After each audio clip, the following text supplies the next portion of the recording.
안녕하세요. 저는 고등학교 교사로 일하고 있는 30대 여자입니다. 여러분들은 지금 여러분들의 삶에 만족하고 행복하다 생각하며 살고 계신가요?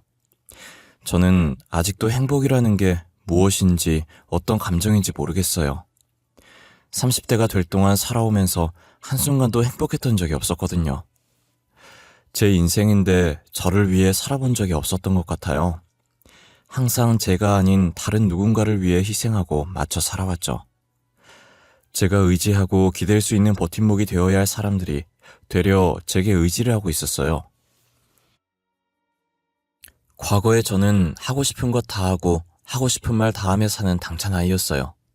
물론 저의 당찬 모습은 다 저희 부모님의 재산에서 나온 것이지만요. 저는 부잣집 아이들만 다닐 수 있다고 소문난 학교에 다닐 만큼 부유한 가정에 태어났어요. 제가 다니던 초등학교는 교복을 입고 다녔었고 저는 그 교복을 엄청 좋아했어요. 그 교복을 입고 길거리를 돌아다니면 다들 저를 부럽다는 눈으로 쳐다봤었거든요. 저는 그 시선들이 나쁘지 않았고 오히려 즐기며 괜히 우쭐거리게 되고 자신감이 생겼어요. 하지만 저는 그 교복을 입은 지 겨우 3달 만에 교복을 벗어야 했어요. 제가 주말에 놀이공원 가자고 졸라서 부모님과 함께 여행을 갔었는데 집으로 돌아오는 길에 사고가 나서 부모님은 그 자리에서 돌아가시고 저만 살아남은 거예요. 당시 저는 뒷좌석에서 어머니랑 같이 타고 있었고 어머니는 사고가 났을 때 저를 꽉 껴안아 모든 충격을 어머니께서 다 흡수하셔서 제가 무사할 수 있었어요. 저 혼자 남은 집에 큰아버지네가 들어왔고 저는 그렇게 큰아버지네랑 같이 살게 되었어요. 저는 부모님의 재산을 물려받았지만 이제 갓 초등학생이 되어 나이가 너무 어렸고 큰아버지네는 부양 의무자라는 이유로 저희 부모님 재산을 홀라당 가져가 버렸어요. 큰아버지는 제가 다니는 학교 학비가 많이 든다고 강제로 다른 학교에 전학시켜 버렸어요. 저는 억지로 교복을 벗어야 했고 옷도 원래 가지고 있던 옷을 입다가 크면서 안 맞게 되자 큰아버지 딸, 즉 사촌 언니가 입던 옷을 대충 입게 됐어요. 저희 부모님 돈으로 자기들은 호화호식 누리면서 저는 남은 밥을 먹고 언니가 입던 옷을 입어야 했어요. 제가 원래 다니던 학교도 사촌 언니가 다니기 시작하더라고요. 저는 언니가 교복 입은 모습을 볼 때마다 교복을 갈기갈기 찢어버리고 싶었어요. 큰아버지네는 저를 식모 부려먹듯 부려먹기 시작했어요. 엄연히 말하면 본인들이 제 집에서 놀고 먹고 있는 건데 되려 저를 불청객 취급했어요. 덕분이라는 말이 어울리는지 모르겠지만 저는 큰아버지네 덕분에 일찍부터 요리며 청소며 못하는 게 없었고 하도 부려먹어서 생활력도 절로 강해졌어요. 다른 아이들은 학교에 가기 싫어했지만 저는 큰아버지네 없는 학교가 제일 좋았어요. 학교에 있는 시간만큼은 자유의 몸이고 친구들과 걱정 없이 놀았어요. 다른 친구들과 다르게 학교 시간이 다가올수록 암담해지긴 했지만요. 저는 학교를 마치고 집에 들어오는 순간부터 본격적으로 하루가 시작됐어요. 들어오자마자 큰아버지네 저녁을 준비해야 했고 제가 없는 동안 어질러진 집을 치워야 했어요. 항상 큰아버지네는 자신들 덕분에 집안일 실력이 느는 거라고 다음에 시집가게 되면 자신들에게 고마워할 날이 꼭 올 거라며 대도하는 말을 하셨어요. 예, 넌 우리한테 항상 감사한 마음으로 살아야 한다. 친자식도 아닌데 걷어줘, 집안일 가르쳐줘. 이거 봐, 요리 실력 느는 거. 아유, 시집가면 이쁨 받겠어? 그래, 넌 진짜 우리 엄마 아빠한테 감사하다고 절해야 돼. 나 같았으면 너 진작에 어디다 갖다 버렸어. 내 자식도 아닌데 너 왜 키워?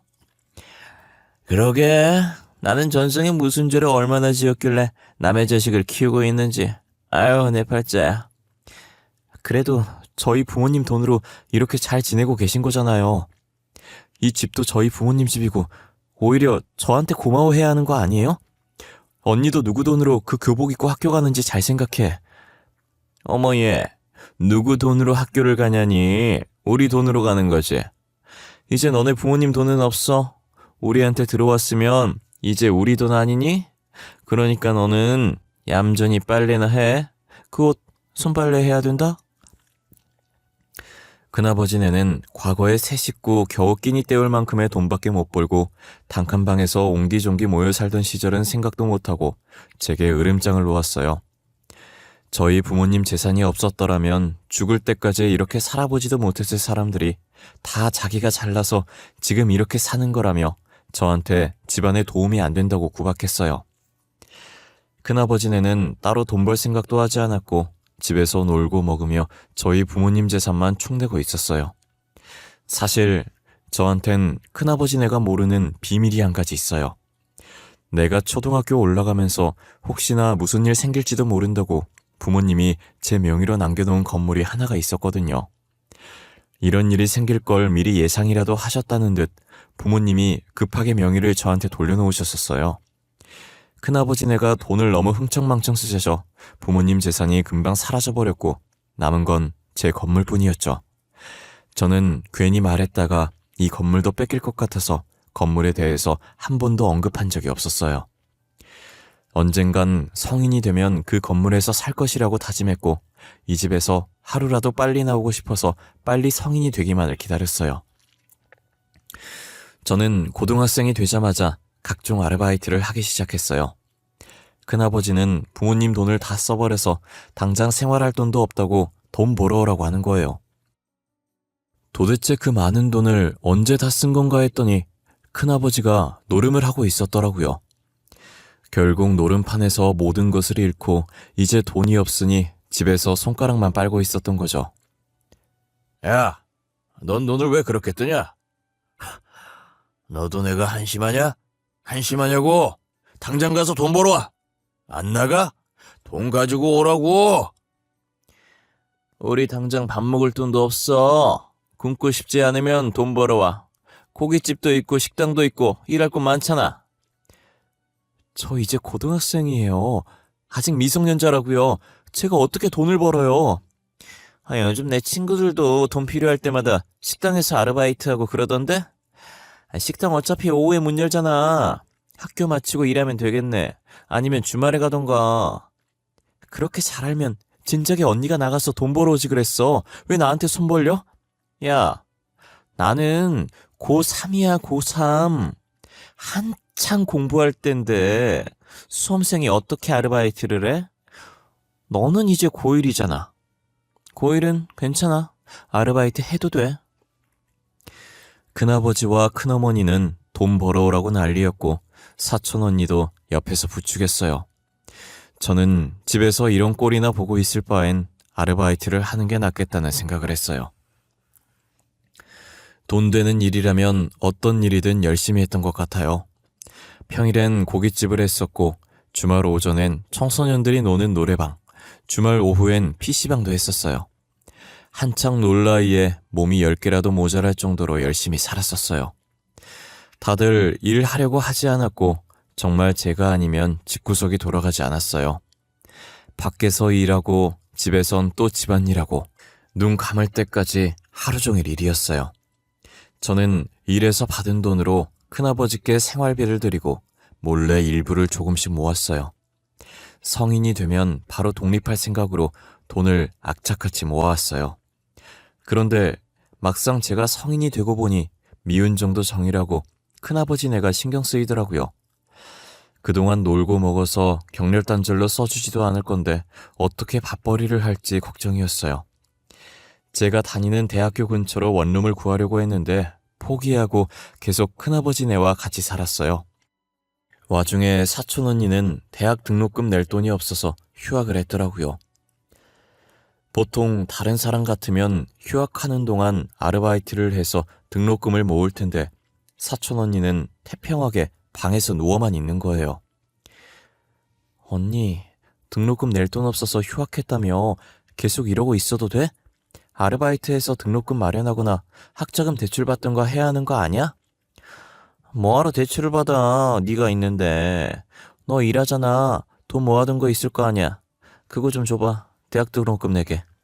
다음에 내가 돈 벌면 다 갚아줄게. 나는 대학교 안 다녀? 나도 등록금 내야 돼. 언니도 아르바이트 하면 되잖아. 언제까지 동생한테 손 벌릴 거야? 창피하지도 않아? 이게 언니한테 말하는 싸가지 봐. 네가 지금 돈 좀 번다고 요새 떠는가 본데 내 인생 신경 쓸 시간에 네 인생이나 잘 살아. 되도 않는 훈계질 집어치우라고. 사촌 언니는 기분 나쁘다는 표정을 하고 제 어깨를 치더니 그대로 저를 지나쳐갔고 얼마 지나지 않아서 큰어머니께서 쿵쿵거리며 다가왔어요. 그러더니 갑자기 제 머리채를 잡아채는 거예요. 네가 우리 딸한테 훈계질했다며? 대가리 좀 컸다고 아주 키워오르려고 하네. 안 그래도 스트레스 받는 일 많았는데 너 잘 걸렸다. 비 오는 날 먼지 나오도록 털어줘야겠어. 아, 큰엄마 이것 좀 넣으세요. 제가 언제 훈계질했다고 그러세요. 저는 그냥 언니가 계속 놀고만 있길래 걱정돼서 한 말이었다고요. 우리 딸이 놀고 있든 자고 있든 네가 무슨 상관이야. 너는 키워주는 애를 이딴 식으로 갚니? 하여튼 머리 검은 짐승은 거두는 게 아니랬는데 부모 죽고 불쌍해서 거둬줬더니. 큰엄마, 여기서 저희 부모님 얘기가 왜 나와요? 그리고 이것 좀 놓고 말하시라고요. 제가 잘못했어요. 다신 안 그럴게요. 그러니까 이것 좀 놔주세요. 네? 결국 저는 잘못한 것도 없는데 잘못했다고 빌었고 겨우겨우 큰어머니 손에서 벗어났어요. 머리는 산발이 되어 있었고 사촌 언니는 그런 제 모습을 보더니 혀를 한번 내밀고 자기 방으로 가더라고요. 저는 세수라도 하려고 화장실에 갔는데 거울에 비친 제 모습이 너무 처량해서 헛웃음밖에 나오지 않았어요. 그날따라 부모님 생각이 많이 났고 큰아버지네 보란 듯 열심히 공부해서 성공하고 싶다는 생각이 들었어요. 저는 그날 이후로 미친 듯이 공부를 했고 대학교 졸업하자마자 임용고시에 합격을 했어요. 사촌 언니는 여전히 졸업을 못하고 있었고 저는 보란듯이 학교에 출근을 했어요. 전 일찍이 아르바이트를 통해 사회생활을 경험했던지라 첫 직장임에도 불구하고 적응을 잘했어요. 아무래도 대학 졸업하자마자 임용고시에 합격해서 저희 학교에선 제가 제일 막내였어요. 다들 저보다 나이가 많은지라 저를 아직은 아이 취급하면서 다른 선생님들이 많이 이뻐해 주셨어요. 유치원 다닐 때 부모님께 이쁨 받던 시절을 제외하곤 처음 받아보는 관심이라 기분이 약간 이상했어요. 집에선 저를 못 잡아먹어 안달난 사람들이랑만 지내다가 이렇게 이쁨을 받으니 괜히 눈물 날 것 같았어요. 저는 학교 생활이 너무 재미있었고 저희 반 아이들도 다 착해서 별탈 없이 잘 지냈어요. 집에 있는 것보다 훨씬 좋았기 때문에 야근을 해야 한다고 해도 행복했어요.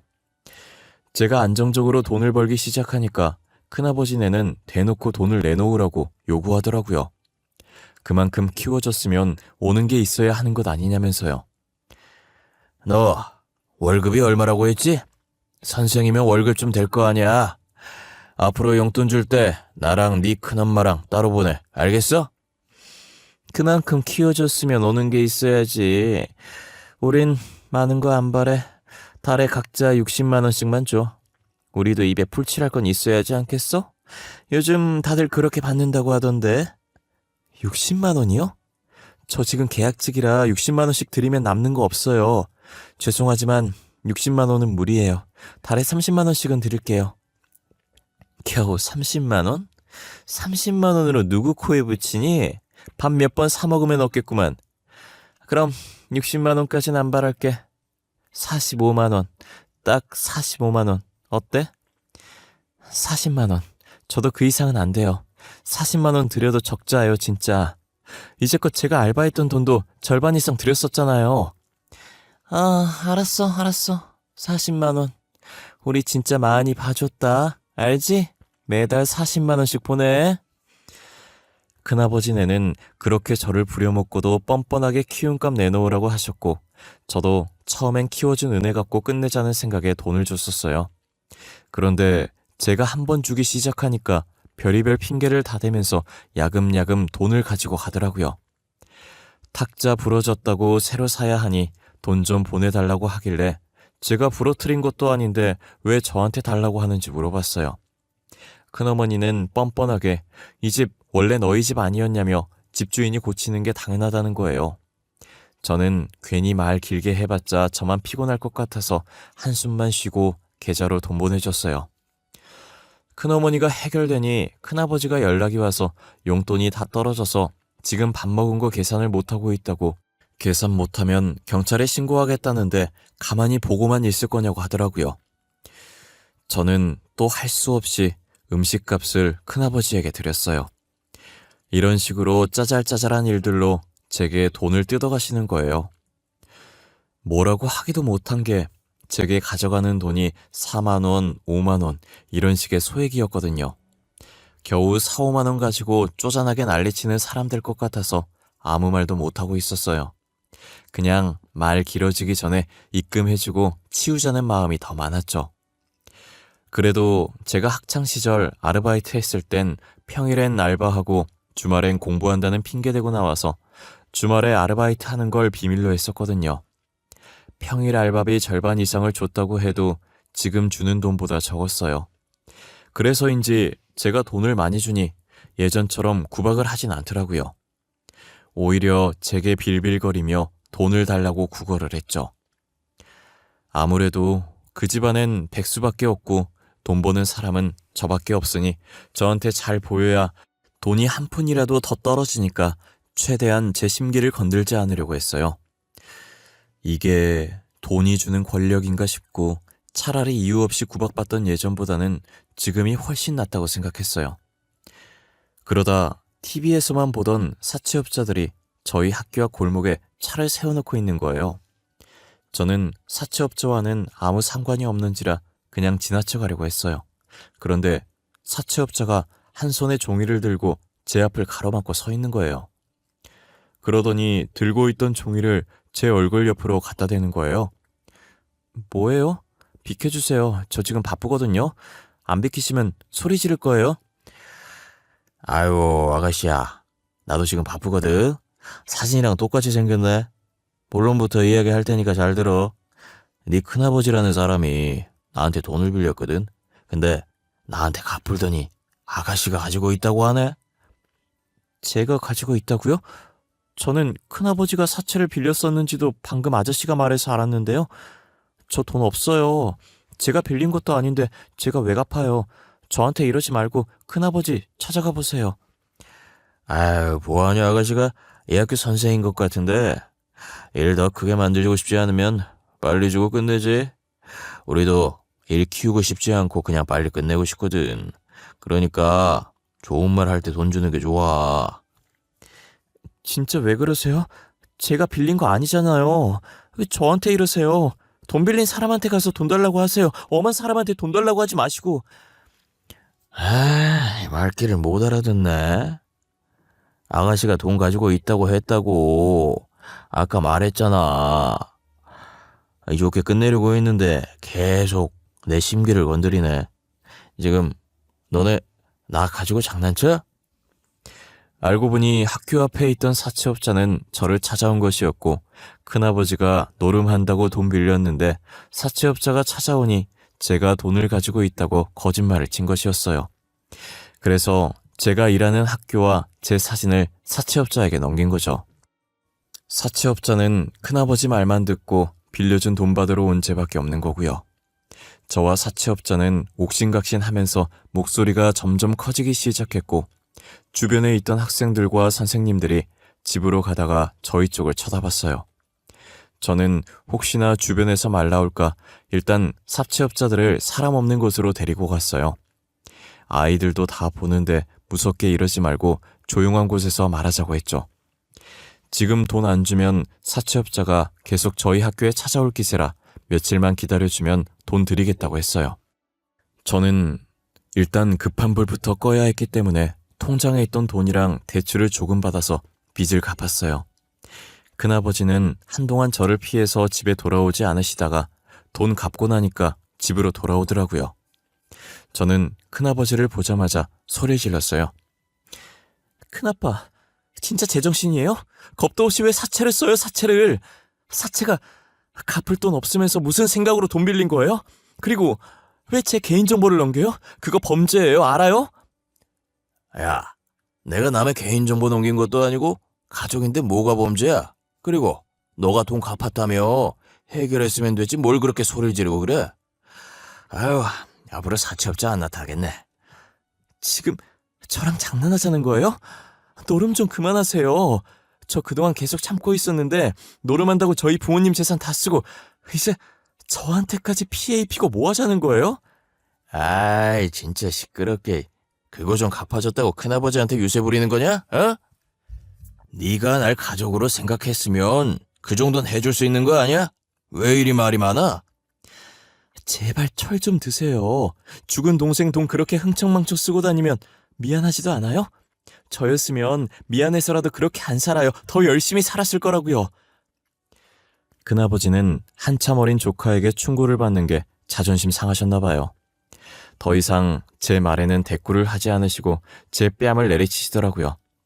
어디서 조그만 게 버릇없이 큰아버지한테 그런 식으로 행동하냐면서요. 그래도 이제껏 큰아버지가 제 친아버지의 형이니까 제게 어떻게 돼야든 계속 참고 살았었는데 뺨까지 맞은 이상 큰아버지네와 살고 싶지 않았어요. 저는 빨갛게 부어오르는 뺨을 손으로 감싸고 큰아버지를 한번 째려봐준 후 짐을 챙겼어요. 뒤에서 큰아버지가 무어라 소리치시는데 아무것도 들리지 않았고 짐 싸는 데만 집중했어요. 전부 사촌 언니가 쓰던 것들이고 제게 해준 게 없으니 쌀 짐이 별로 없더라고요. 알바에서 제 돈으로 샀던 물건들만 챙겨서 집을 나왔어요. 저는 부모님이 남겨주신 건물에서 살기로 마음먹었어요. 1층은 상가고 2층부터 4층까지 원룸과 투룸이 있었고 옥상에도 조그만 옥탑방이 있었어요. 일단 짐을 옥탑방에 넣어두었고 당분간 찜질방에서 지내고 이 건물을 리모델링 해야겠다고 생각했어요. 제가 사채업자한테 돈 갚는다고 예지했던 통장 말고 따로 빼놓은 통장이 있었거든요. 언젠간 이 건물 리모델링 해야겠다는 생각으로 들었던 적금이 있었어요. 저는 바로 은행을 찾아가 적금을 해지했고 건물 리모델링을 했어요. 1층 3가는 임대를 주어서 카페와 음식점이 들어섰고 나머지는 근처에 대학교가 있어서 대학생들을 위해 기본 시세보다 저렴하게 세를 내놔서 옥탑방을 제외하곤 다 세주고 있었어요. 저는 남는 방인 옥탑방에서 제 나름대로 인테리어를 해서 살고 있었죠. 제게 간섭할 사람이 아무도 없고 집안일 시킬 사람도 없으니 얼마나 편한지 몰라요. 진작에 이렇게 살 걸 그동안 뭐하러 그 집에서 꾸역꾸역 살았는지 모르겠더라고요. 제게 몰래 건물이라도 하나 남겨준 저희 부모님께 너무 감사했어요. 그래도 큰아버지네랑 지내면서 힘든 일 다 겪어보니 어떤 일도 힘들게 느껴지지 않았어요. 친구들은 집안일 하기 귀찮아서 자취를 안 한다던데 저는 원래도 집안일을 제가 다 했던 터라 계속 내 식구 뒤치다꺼리 하다가 이렇게 혼자 지내니 집안일 같지도 않고 오히려 더 편했어요. 제게 잡일시키는 사람들이 없어지니 여유 시간도 생기고 좋았죠. 저는 창문으로 들어오는 신선한 바람을 맞으며 거실 한가운데에 누워 있었어요. 한참 여유를 부리며 눈을 감고 바람을 맞고 있는데 갑자기 누군가 제 집 문을 미친 듯이 두드리는 거예요. 문 두드리는 소리가 엄청 시끄러운 게 한 사람이 아닌 것 같았어요. 저는 너무 놀라서 순간적으로 몸을 움찔거렸고 놀란 가슴을 쓸어내린 뒤 문 쪽으로 다가갔어요. 문이랑 가까워질수록 문 앞에 있는 사람의 목소리가 선명해지더라고요. 역시나 제가 예상했던 것처럼 저를 찾아온 사람은 큰아버지와 큰어머니였어요. 제가 여기 있다는 건 또 어떻게 알았는지 귀신같이 찾아온 거예요. 저는 문 앞에 서서 문을 열어줘야 하나 말아야 하나 고민을 했어요. 그런데 하는 폼이 제가 문 열어주기 전까지 안 가고 저렇게 시끄럽게 할 것 같더라고요. 그러면 주변 사람들한테도 민폐니 그냥 문을 열어주기로 했어요. 역시 네가 여기 있었구나.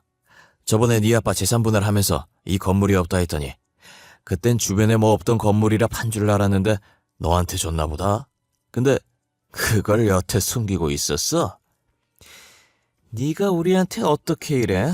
키워주고 입혀주고 먹여줬더니 이렇게 뒤통수를 때려? 너 당장 돈 내놔. 여기 세 주고 돈 받고 있을 거 아니야. 절반 정도는 우리한테 줘야지. 아줌마, 침 튀겨요. 멀리서 말하세요. 그리고 내가 당신들한테 돈을 왜 줘? 나를 키워줘? 누가? 나는 나 알아서 컸어. 내가 먹는 걸로 들어간 돈도 다 우리 부모님 돈이잖아. 야, 너 말을 그렇게 하면 우리가 서운하지. 가족 없이 혼자 남은 거 우리가 걷어줬더니 뭐가 어쩌고 저째? 키워주는 애를 이딴 식으로 갚는 애가 어딨어? 진짜 아까부터 뭘 키웠다고 그러는 거야? 저기 아줌마, 아저씨, 저희 부모님 돈이나 돌려주세요. 부양 의무자랍시고 가지고 간 저희 부모님 재산 다 돌려주시라고요. 이게 어디서 어른들 말하는데 두 눈 시퍼렇게 뜨고 대들어? 그 돈 이미 너 키우는데 다 들어간 거 몰라? 다 너한테 들어갔다고. 말은 똑바로 하세요. 저는 맨날 먹다 남은 밥 먹고 언니가 입던 옷 입고 다녔어요. 그 돈 다 당신들 사치 부리고 노래만 됐었잖아. 부모님 재산 토해낼 거 아니면 다시는 찾아오지 마. 알겠어? 저는 큰아버지와 큰어머니를 밀치고 문을 닫으려고 하는데 계속 비집고 들어오더라고요. 그동안 저희 부모님 재산 다 쓰고 제가 아르바이트해서 받은 돈도 가져가서 써놓고 무슨 염치로 여기까지 찾아와서 돈 내놓으라고 하는지 모르겠어요. 제게 해준 것도 없으면서 계속 키워준 값 내놓으라고 하는데 어처구니가 없더라고요. 좋은 말 할 때 가면 그냥 넘어가려고 했는데 안 가고 돈 달라고 소리 지르길래 경찰에 전화해버렸어요. 경찰과 전화 연결되자마자 모르는 사람이 주거 침입해서 돈 달라고 난리치고 있다고 빨리 와달라고 했죠. 결국 큰아버지와 큰어머니는 끝까지 저희 집에서 버티다가 경찰한테 끌려나갔어요. 그 뒤로도 몇 번이나 저희 집에 찾아왔고 제가 문을 열어주지 않자 1층 상가까지 갔더라고요. 큰아버지네가 건물주 나오라고 하라면서 인테리어 소품들 던지고 난리도 아니라고 잠깐 와보셔야 할 것 같다고 카페 사장님께 전화가 온 거예요. 다행히 딱 마침 제가 그때 수업이 없어서 급하게 카페로 향했어요. 도착해보니 소품들이 이리저리 굴러다니고 난리도 아니더라고요. 카페 사장님은 무서워서 구석에서 떨고 계시고 큰아버지와 큰어머니는 고래고래 소리를 지르고 있었어요. 지금 이게 무슨 짓들이에요? 남의 영업장에 와서 이게 무슨 민폐야. 사장님 죄송해요. 제가 이 사람들 데리고 나갈게요.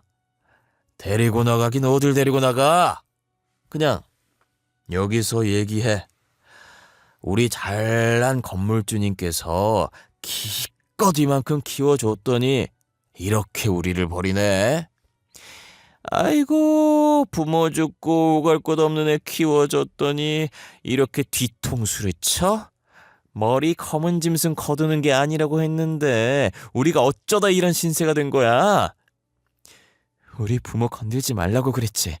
겨우 단칸방 살던 사람들이 우리 부모님 재산 다 가져가고 우리 집에서 눌러붙어 산 주제에 뭐? 누가 누굴 키워? 오갈 곳 없던 사람은 당신들이잖아. 카페에 있던 사람들은 큰아버지와 큰어머니 말을 듣고 저를 쓰레기 보듯 했었어요. 키워준 은혜도 모르고 이렇게 대한 거냐면서 하나둘 말을 넘기 시작했죠.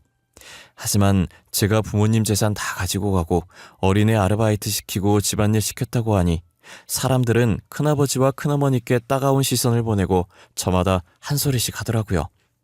제 욕을 하던 사람들은 한순간에 큰아버지네를 욕하기 바빴어요.